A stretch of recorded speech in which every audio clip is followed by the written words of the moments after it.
Welcome back to episode 2 of Racer X Garage. Today we're going to show you our second project on the channel.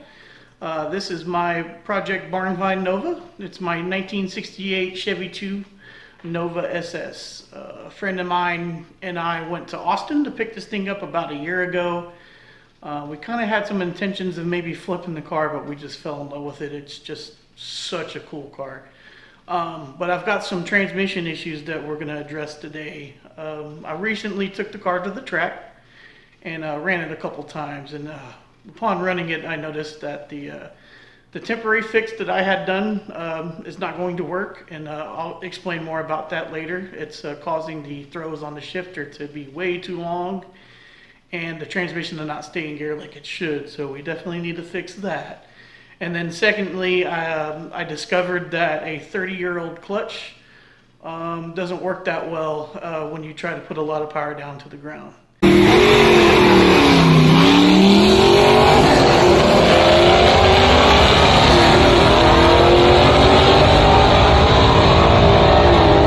So I'm going to go over the car a little bit and give you some details and some background, and then we're going to go ahead and get working on pulling the transmission out.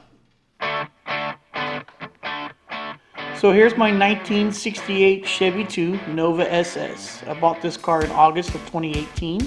I bought it from a man's son who inherited it after his passing, but this car had sat in their shop since 1989. In fact, it was a drag race car that had a snorkel scoop on it previously. The hood that's on it now is actually the factory hood that came on it originally with the original paint. It was found in the rafters of the shop where the car sat, and we were able to negotiate a deal to go and get that hood and actually pulled it down out of the rafters. I am confident that this car is a real super sport car, as all the emblems on the exterior of the car are original. It does have the original foil 350 badges on the front of the fender. It has a 1-year only SS steering wheel. The hood trim pieces and the lower fender trim pieces for Super Sport, as well as all the identifying marks in the interior. Unfortunately, the original drivetrain is no longer with the car, but it does have a 70.5 Camaro LT1 in it now and a Muncie M20 transmission. As you can see, it's got bucket seats in it. It's got all the right SS Nova trim. They actually have the badge there on the dash to get you a look at that. That's an air car. It doesn't have air on it now. But we're going to get to taking these seats out and getting to the transmission tunnel.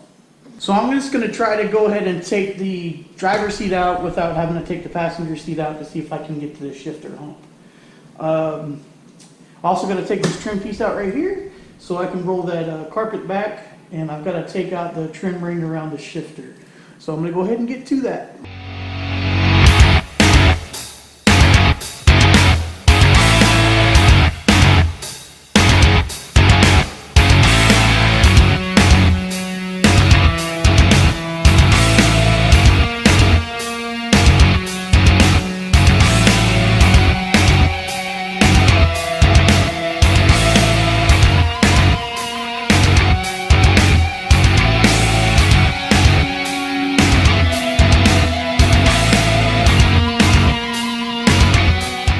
So I got the seat out, and I got the shifter trim ring off. I'm going to just go ahead and pull the bolts off of the shifter right here and pull the handle out, because it looks like I'll be able to drop the transmission without interference from the rest of the shifter. So let me knock that out real quick.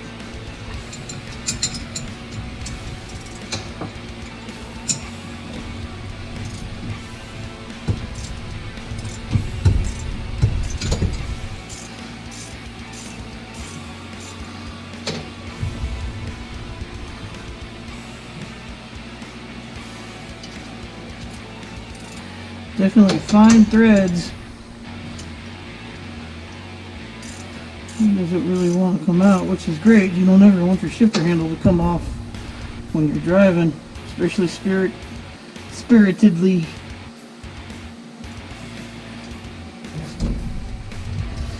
Alright, one more bolt.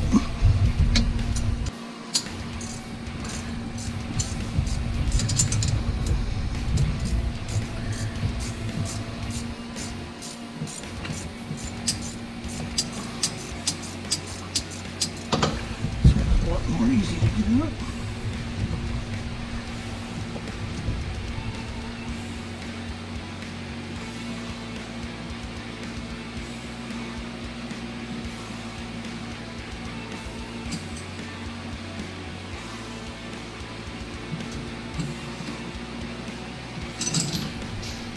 Alright, since your handle's out, let's just drop the retainer on the floor, but I'll go grab that. So now we're going to go underneath the car and start working on the drive shaft. So I'm going to go ahead and remove the drive shaft as the first process of pulling the transmission out from underneath. There's just 4 Allen head bolts. These are specialty caps for a 12 bolt that must have been put on at some point in time. I know drag racers back in the day used to put these on here, and that's kind of looks like what it is. It's pretty neat, but I'm gonna pull those off real quick.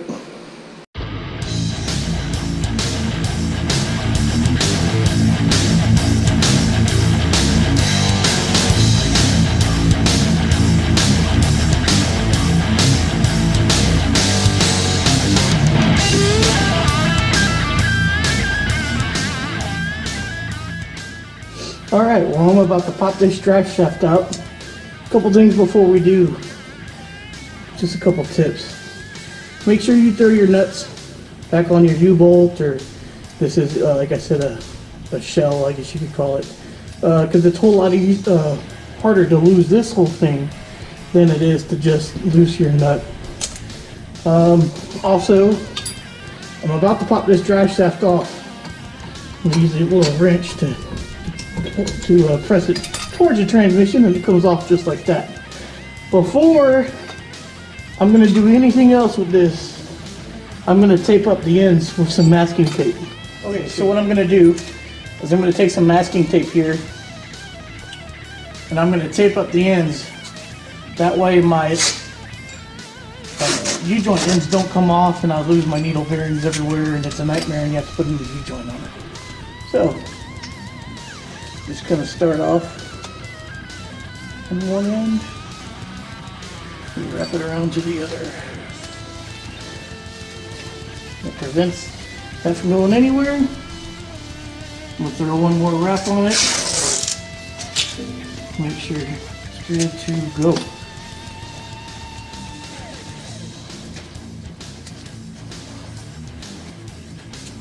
Alright. Now I'll probably wrap that up even better once I get it all the way out from underneath the car, but it's kind of hard to do one on your back. But now I'm just going to slowly pull the drive shaft out and drop it down. Alright, here's what I'm going to do. I'm just going to kind of explain how I'm going to get this transmission out. And then I'm going to time lapse it because it's going to take a little bit to get it out. But let me explain what I'm doing. So first, there's 2 transmission bolts right here.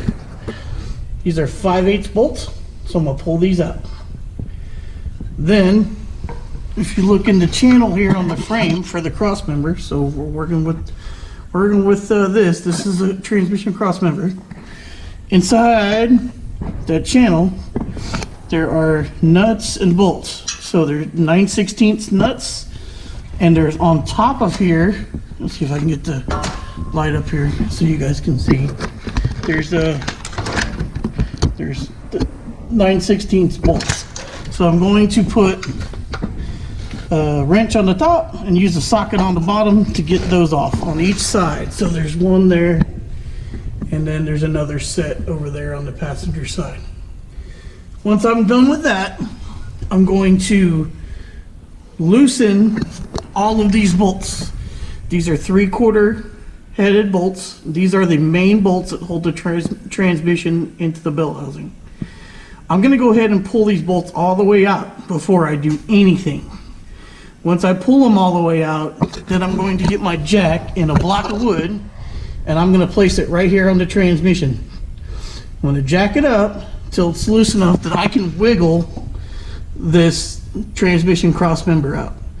And I know that's not going to be easy because I have this exhaust in the way. Worst case scenario, I'm going to have to pull the exhaust down, but I'm going to try not to do that. So here goes nothing.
Show a little tip here. I'm working on the Bellhousing Bolts, and I see a lot of people try to get them from the top, but what I do is I take a long extension and I put a wobbler on the end, and then you can come up and over the bell housing, get it on the bolt itself, and then maneuver your extension so that you can get to it from underneath and even on top of the trans. Sometimes I've used a 2 or 3 foot long extension to get way up over the trans and onto these bolts. If you do it right, it saves so much time than trying to wrestle these bolts out from the top. So I'm going to do that there, and then I get the light on it. There's a couple more up top there, and then on this side, same kind of thing. Well, it just got the bell housing off, the clutch and pressure plate out, so let's take a look at them and see what we got to work with. Alright, so there's our big old blow-proof bell housing. It's really thick, and it had bolts in every single one of these holes, so it's designed that if this pressure plate and clutch ever blows up or disintegrates or whatever, it doesn't go through the bell housing and into your legs. So I'm glad this car already had that on it. And here's our 30-year-old clutch, at least 30-year-old clutch. It could be even older than that. But if you look here, we've got some really low spots. I think there's even more on this side. This whole area right here is really low. There's hardly any kind of material on the surface pad anymore. So it's definitely cached. And then all the heat spots on this pressure plate let us know that it is not fit for use anymore. So we're going to order a new clutch, and let's go look at the trans. All right, and here's the trans. I just got done replacing the shifter levers on the trans itself, the ones that bolt into it. And so on the next episode, I'm going to go into depth on how I changed them, why I changed them, and how to adjust the shift rods after that's been done. So you'll kind of get a quick synopsis on how to set up a new Hurst Competition Plus shifter. Also, we're going to take the Nova to the track and see if it picks up any. Well, that's going to do it for this episode. We're going to get a clutch on the way, and the next episode we're going to throw the clutch in, throw the transmission back in, and we're going to take the Nova to the 8-mile track up the road. I'm hoping to expect at least maybe a couple tenths improvement, so we'll see what happens. Should be a big difference with the clutch working and the shifter working appropriately. I want to thank you for taking your time to watch this video. If you liked it, please subscribe. Like us on Instagram at the RacerX Garage. And give us a like and a thumbs up and maybe a comment or two. But until next time, y'all be good.